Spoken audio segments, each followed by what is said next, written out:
আসসালামু আলাইকুম, সবাই কেমন আছেন? আজ 7 ফেব্রুয়ারি 2025। রান্নাবান্না করতেছি।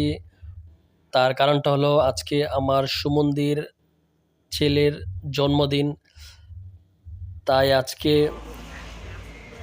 মঙ্গলখালী আমার শ্বশুরবাড়িতে আসলাম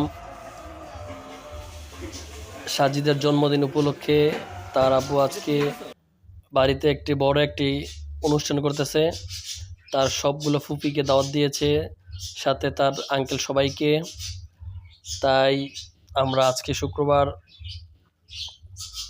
মাহাদির আম্মুকে নিয়ে চলে আসলাম। এটা হচ্ছে শাহ আলম ভাই আমার ভাইরা। উনি গরুর মাংস রান্না করার চেষ্টা করছে বাবুর্চির সাথে। আর এটা হচ্ছে ফ্রাই করার জন্য মুরগি, সাথে হচ্ছে ডিম, আর এর সাথে হচ্ছে এই যে রোস্টের জন্য মুরগি। এগুলা বাবুর্চি রেডি করতেছিল, আর আমরা বাসাতে বসে সবার সাথে কথা বলতেছিলাম, এই আর কি।